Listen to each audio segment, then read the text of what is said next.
Hey, it's Craig Syracusa, and welcome to another episode of Walk in Faith, the show where we go beyond the image and we discover who our guests really are. You might know them from TV, the big screen, or even the world of sports, but do we really know who they are as a person? Do we know what motivates them? Do we know what inspires them? Well, that's what we're here to find out. Today I'm here with Chris and Emily Norton to discuss their inspiring new book, The 7 Longest Yards, in part 2 of our interview. Stay tuned and walk with us.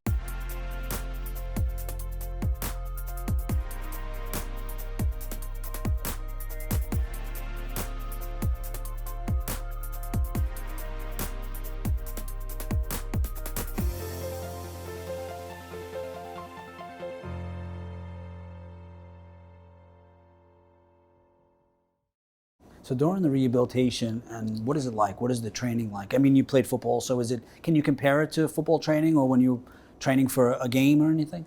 It's pretty similar to like a football training, like a regular workout, but instead of like being physically exhausting, it's really mentally exhausting because I have to concentrate on every single movement so consciously. Where I felt like before I could kind of not mentally focus on it, just like your body has to be in tune, but not necessarily mentally. But this time I had to focus on just like a pinky, like squeezing your pinky or kicking your leg out and just focusing all your might on that motion of kicking your leg out and just the smallest and slightest movements you have to focus so hard on. So after my workouts, I'm just like fried, not just physically, but mentally, where I don't even want to think. I just want to just like plop down and just watch TV and just not concentrate on anything because my brain is just fried. So after graduation, you posted the video online, right? Did it go viral the next day, or when did it go viral? I'd say, right away, it was just people were just sharing it, they were loving it. And you just posted on your own social media? Yeah, I just posted it on YouTube and my Facebook, and people started sharing it, and then it was like the night before. So then the next day, a major network, Fox and Friends, asked for an interview, and then that was just the beginning of a bunch of different networks reaching out to us and sending a video crew out or sending us to another location for an interview, and we were pretty caught off guard. I mean, you didn't expect any of this, right? No, not at all. We did not expect any of this to come. We were hoping to inspire. Right? We were hoping to inspire some people, but it was pretty interesting though. There was a lot of times leading up to that graduation walk where we questioned what we were doing. I know I did, especially. Like, why do I care so much about this graduation walk? Like, is it really worth going this hard for this goal? Like, I didn't have the answers for it then. Like, I don't think you're supposed to. I think that happens to a lot of us. I think that's the enemy. Whenever you're in God's glory, you're working towards God, or you're working towards a goal to help people, there's always those negative thoughts that pop in your head. You don't know where they come from, and it's so hard to silence them, right? And you know, because if you're mediocre and you're just going through life and everything is, nobody comes after you, right? Nobody cares. But it's the minute you try to make a difference, glorify God, that's when people come at you, right? And that's how you know that you're in line with God's work. You're doing your purpose, you're living your purpose. That's when you know. Yeah, God just like planted the seed in my heart just to follow it and to silence everything else and just go after it. And so we did, and I just kept going, even though I didn't know where I was going. I was just gonna keep going, keep working at it. And look where you are now. And then GMA called, right, which we love GMA, and you were there again today, which is a great story, right? 10 minutes to get down the block. How did that come about? They just randomly called you, they saw the video? Like, how did that happen? Yeah, I remember we were in a radio interview. We were in Des Moines visiting my family, and we get out of the interview, and the producer calls and like, hey, like, we loved your story. This is ABC and Good Morning America. We'd love to have you out tomorrow morning for a segment.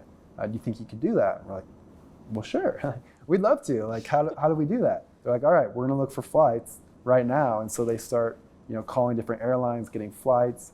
They just go pack your bags and head to the airport. We pack our bags, get to the airport. It was like a scene out of Home Alone when they sleep through their alarms, and everyone's scrambling to get together out the door. And so we get there, and they tell us that there's no flight. Sorry, like, we don't know what to do. I'm like, well, call another airport. We'll drive 2 hours. And so they found another flight at the airport, 2 hours. Like, GMA, they're incredible. They're like, okay, we're gonna get them on our show some way, somehow. and they were just And you didn't really give up. supportive. You were not giving up. Yeah, we were not going to give up. We just felt, again, like, That's amazing. we got to do this. Like, there's something special here, and we made it work. I would say the same thing. You see how God was always there. Yeah. Because things like that don't just happen. They don't just, No. there's no way things just align that way where it's all perfect. And then you look and you're there, you were there again today. Like, Yeah. and GMA is, I mean, it's like the #1 show in the country. I mean, I don't know how many people watch on a daily basis, but you were there again today. Yeah, I think it was really God showing us like how we could use our pain for a purpose, and that there's something there, and to keep going and to keep spreading hope and love and just what's possible when you keep going, you keep persevering. And that was Robin Roberts that interviewed you the first time as well? Yeah, so Robin Roberts has interviewed us all 3 times. Wow. And she's an inspiration too. I mean, Oh, she's... Yeah, she makes you feel so comfortable. You know, there's so many cameras, there's so many things going on. It's nerve-wracking, but then you sit down with Robin and she just is so genuine and so sweet that you just get lost in your conversation with Robin. It's not GMA, but it's just a friendly conversation. Amazing.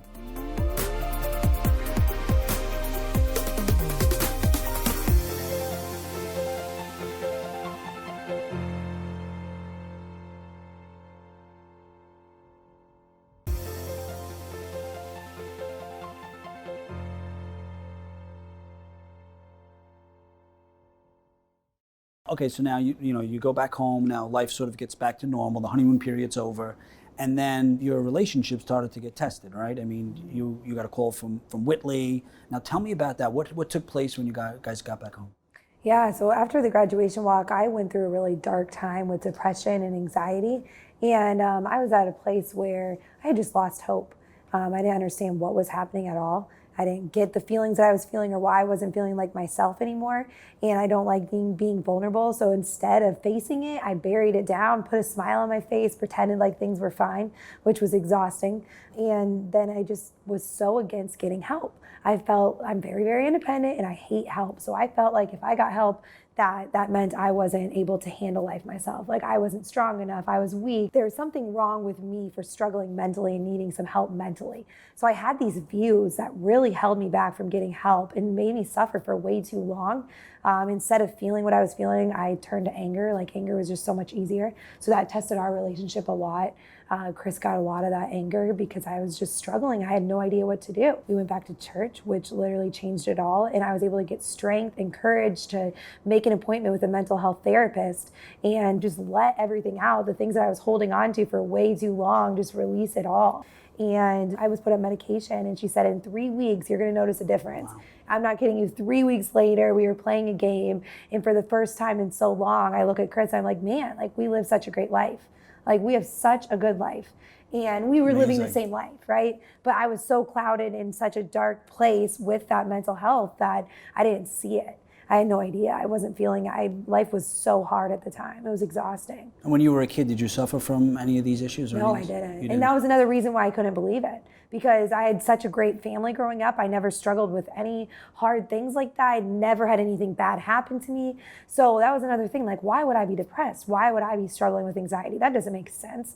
Like, there's no way. That can't be me, right? Like, there's those thoughts that, again, like, I just didn't have enough education on it that, that stuff can happen to anybody. It doesn't matter who you are, what you've been through. I know that can affect it, but it doesn't always. And so that was a big thing for me, was just knowing that if you are struggling like that, it's the same thing. You break your arm, you go into the doctor, you get it fixed. You can't hide that, you can't pretend like everything's fine if you got a broken arm. Yeah. You got to get it fixed. Just like if you're struggling, if you feel like you're not yourself, if you've lost hope and you don't know how you got there, you've got to go in and talk to somebody and let it out, because when you bury it, it literally mentally paralyzes you.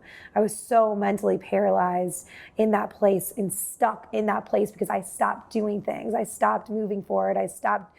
I didn't push myself to get help, didn't push myself to face what I was feeling. But I'm glad I went through it because I learned so much during that time and learned that help is a strength and that we all need help, and to depend on God. That was the biggest thing I think I learned because I was so independent.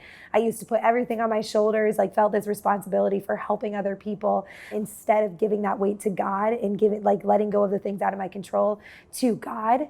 And that's helped us so much with fostering and adopting now, is just being able to surrender that weight to God and give that to him, the things out of our control, and just focus on what we can do and really give it our all. Did you during that time, because most people will not admit that they suffer from anxiety or depression, they'll blame it on something else, or they'll turn to certain things to sort of cope with it. Right. Did you try to self-diagnose yourself? Did you say this is, because I'm lacking purpose, or I'm trying to find my purpose? Was it connected to that? Yeah, a little bit with that, but I think the biggest thing was I kept thinking, oh, it's got to be something physical.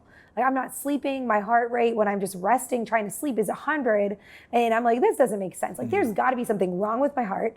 There's got to be, I have a brain tumor. I'm getting headaches all the time. I'm tired. Look up brain tumors. Like, oh my God. Yeah, right? I'm always diagnosing myself. Oh, It's yeah. It's always something. I know. So I kept thinking it was that, or like my thyroid levels are off. Like, it's messing up everything. It can't be something mentally going on. Like, it can't be mental health. So I kept going back to the doctor for those things. And even I remember when I would go in and they'd ask, like, are you feeling anxious about anything? Are you struggling with anxiety, feeling depressed? And I would say no. I'm like, no way, that can't be it. Even though when they asked that, it's like, yeah, I probably am, but I could not admit it. There's too many things holding me back from just admitting what was going on, because I felt like I was just not gonna be okay in life if I struggled mentally, which was so not true. I mean, I'm more me and I'm happier than I ever have been in my entire life. And so I look at that, back at that time, and thinking that, wishing it was something physical. I was like, that's insane. Like, I'm thankful for what I went through, and thankful it was something that I was able to get fixed and really get back to, being myself and being happy. It's a great testimony, because, as a kid growing up, if you knew someone that had a chemical imbalance or they took medication, you would look at them a little bit differently. Right. And most people aren't open to talk about that they suffer from anxiety or depression. But the fact that you did, and you were so honest in your journal and sharing it in the book, it's inspiring.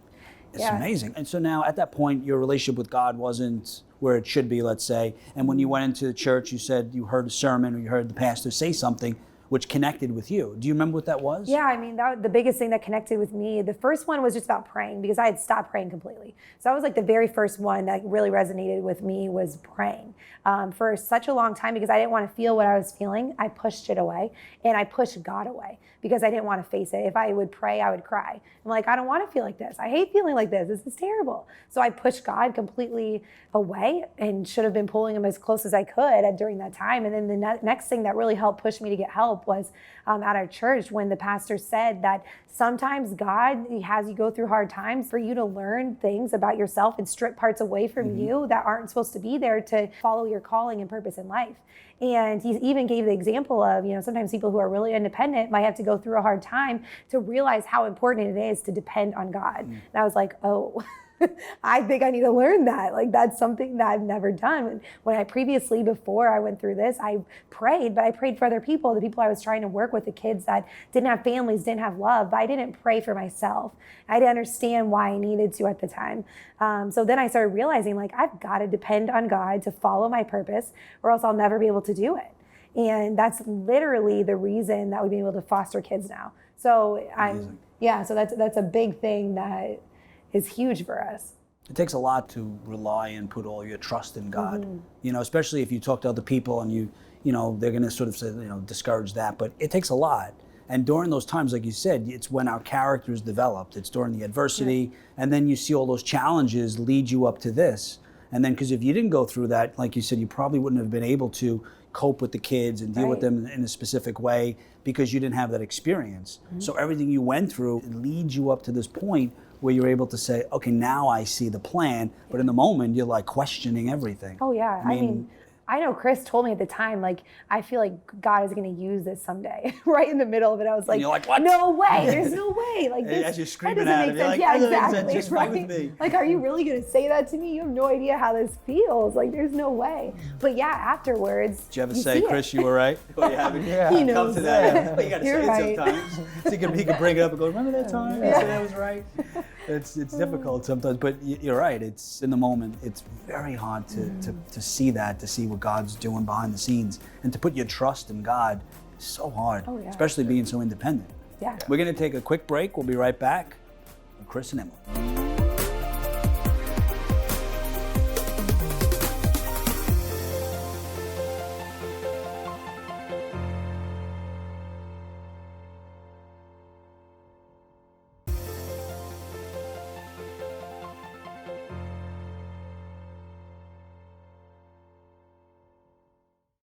Welcome back, guys. So, okay, so during this time, you went to the doctor, you discovered you had anxiety, suffered from depression.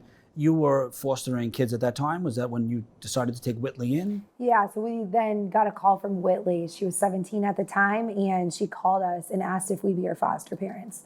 So back up a little bit, I mentored Whitley when I was in high school, and she was in elementary school. She was taken away from her mom when she was 11 years old, went through a lot of abuse, neglect, and then went from place to place, group home, foster home, living with family members. She just kept moving around from the age of 11 to 17 when she called us. So we talked about it, and it was definitely hard at the time, like just thinking about us being parents when we were so young. It wasn't part of the plan to be parents when she's only 6 years younger than me too. Wow. And then also when we weren't married yet. So we're like, hold on a second, but we knew we had to. I mean, I love Whitley and I loved her so much and had just this strong connection with her. And for so long, I had felt like she was my child, which felt so weird. And it was like, why? Like this love is just different. So she came to live with us, and she was able to finish her senior year of high school. That's and great. There's definitely a lot of challenges too. She had no reason to trust us. I mean, she had so many people who had broken her trust. So there's a lot of fears of like us, if she did something wrong, like she'd be like, oh, I'm going to leave. Yeah. Like, I've got to leave now. Like, no, you don't. Like, you're not going anywhere just because you messed up at school. You're here. Like, that's not happening. So that was just pushing through those moments and really trying to trust in God and just doing what we can is really what pulled us through, and being patient too. Because there's a lot of times we felt like nothing we were saying or doing was working. And later on, then she would say something where it's like, oh, she was listening. Yeah. This is good. That's great. Patience is really hard. Yeah. And then during that time, you decided to foster additional kids, Yep. right? Yeah, so right after Whitley left then, she made the decision to move back to Iowa with some family. And so we decided to foster other kids in the area.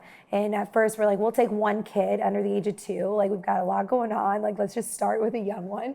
And our first call was a 3-year-old and a 2-month-old, and talked Chris into it. Yeah. She's It persuasive. happened. Oh yeah. And then, so they were with us for a few months, and then we've been able to foster 17 kids in all. 17 kids. Yep, and it's obviously been really some hard moments, but I truly believe like it's why I'm here on this earth. God put this in my heart to, for both of us to be able to just give life to these kids, help them through those hard times, help them know they're special and loved, like something that so many of them come in and don't realize, something that we take for granted all the time. Like we always knew we were special with our parents. Like we felt that, we felt loved, and a lot of them you have to really show them and teach them like you are loved, and our love doesn't go away if you mess up. Like it's still there. So it's been the best thing we've ever done. We were able to adopt 5 of the kids that we fostered. Whitley was one of them, so we adopted her when she was 19, and then a sibling group of 4 girls, and they're all just amazing. Like they're great daughters and just bring so much joy and happiness to our life. We can't imagine living our life without them. And now, like, how long does it, when you got the call to take on, whether it was the 4 kids or 2, how long do they usually stay with you for? Is it a couple of weeks, a couple of days? It totally depends. So sometimes it'll be a few days. I mean, one time we had one for like 8 hours or something. Oh, wow. But then others, I mean, we've had for a year, a little over a year with our 4 girls that we adopted, we had in foster care before we adopted them. So it really totally depends on the situation. They try to keep them with family, and then the goal is always to reunify them with their parents or with family. And we've seen that work really well. And that's been honestly one of our favorite parts, is being supportive and loving on the parents too, because a lot of them have been in the exact same situations their kids were in. And they're in that chain and just don't know how to break free. Yeah. It's a cycle, yeah. So that's been a really cool part. We stay in touch with some of the kids that we fostered, and we become family with their families. So it's really this amazing thing. I'm just trying to understand. So, because obviously there's an emotional attachment to these Oh, kids. yeah. So how do you, do you go into this knowing that, at some point you have to, give the kid back to the family, but Oh, yeah. how do you do that? Like, how do you separate that? I mean, it's extremely hard. I mean, it's definitely, you can't really separate it. It's just there. Like you grieve, and it's still hard. Years after a few of our kids have left, and the kids that we've had even years ago, I still, and my heart breaks. Like when we see them, like I have this just missing piece in my heart, but it's always been so worth it. And what really helps me when kids leave is just really focusing on what we did and focusing on the changes that you saw and what you were able to provide. And we know that every day when we wake up and we have these kids in our home, we don't know how long they're going to be there. So we're going to make the most of every single day and try to instill values and help them know they're loved and special just every day. So when they do leave, you did everything you could, and that you've impacted this child and helped them know they were loved, even if it was only for a short period of time. Do you think you're going to adopt any more kids? I mean, probably. We definitely Chris, have what do you it. think, Chris? She's like, Knowing Emily, the sky's the limit. for sky's kids. the limit. Yeah. We're still fostering. So right now we're taking a little break with everything. We've been traveling, visiting family, but we're going to continue fostering just because we know there's so many kids out there who don't have a family, don't have love, and we can provide it. What's the most you've had in your house at once? How many 7 kids. 7? They were all girls, girls. too. And that wasn't like we chose just to have girls. It happened to be. And our dog's a female too, so I was really outnumbered. But And that sounds crazy to us too. Like we never thought we'd have 7 kids. I That have was one, never the plan. and I'm like, I Yeah. said to my wife, I don't know how people do more than one. I don't know how they do it. When you have more though, you learn to let go of a lot. I'll take your word for You it. really Yeah. do. I don't know about 7. yeah, I can't believe we did 7, but like every single time we've been stretched to do more and more. And when you can take on more, that's when you can really realize your potential is by just taking on more than what you think you can handle. Yeah, and you have that. You say that in the book about the tent, about the passage, right? About stretching the tent. Yes. Yep. Like I was saying earlier, I say to my wife, like, oh, I would adopt, but I know if I keep planting the seed, I'll get an email or somebody will call, and I wouldn't deny it. I would, you know. I mean, I don't know if I could do 7, but Yeah. we'll see. I'll have to read Start that small. passage again. Yeah, I mean, just one is amazing, you know, like just being able to impact Yeah. a child in any way, even if you can't foster, adopt, mentoring, whatever it is. There's just so many kids that need that support. What would you say to someone that's, questioning or thinking about adopting? What would you say to them? What sort of inspiration would you give them? I would say, I know Chris can speak to probably more to somebody who's, struggling with those thoughts of just being afraid of it. Yeah, I mean, I was terrified. I didn't think I was qualified to be a dad or if I was equipped enough to be a father or for us to be parents. Are we too young? Are we taking on, too much? But these kids are so desperate for love and to feel special. They just need a safe environment. And it's been such a blessing to us. And we went into it thinking, okay, we can really be a blessing to somebody else. But every single time a kid's come into our home, they've been the blessing. So I would think that just whoever you're going through, if you're scared about taking in kids, like it could be a real special ride. It's not gonna be easy, but it could be a blessing that will change your life forever. Yeah, and I strongly think that if it's in your heart, like it's there for a reason too. Like if anybody's thinking about that and it keeps coming back, I truly believe that's like God has put that inside you for a reason, and to just try to do something and put yourself there and not let the fears hold you back and go for it, and just trust that that's there for a reason. God's got a plan. What do you have next? What's the next goal? Well, I know my motivational speaking is something I'm passionate about. Just continue to travel the country. I have a foundation, the Chris Norton Foundation, help other people in wheelchairs and disabilities. We had a wheelchair camp this last month, which was a blast. And then we also have a documentary film that we're working on, and just be Same great. as the book, right? Same title, is it? Or Yeah, is it? it's 7 yards. So we're excited about where that will go. But I'm also just focused on being a dad and being a husband and just raising great kids. And you guys got married, was it 2018? Yes. Yep. And that video also went viral, right? Was it Will Smith and Terry Crews and Yep. tons of celebrities reposted it, retweeted it, and commented on it, which is amazing. Yeah, that was So, amazing. read the book, loved it. Where can people find the book? Well, it's going to be online, Barnes & Noble, Walmart, Sam's Club will be in the store, and pretty much everywhere books are sold. So we're really excited just to share this book and just show people that our lowest moments can be the source of our greatest gifts. Yeah, I hope advise everybody to pick up the book. And just one other thought was, how does this, I know you say in the book a little bit, but like, how does this make you feel that sort of, that you went through all this? Like, do you have any regrets, or are you sort of happy with the way your life is going and, the way you're inspiring people?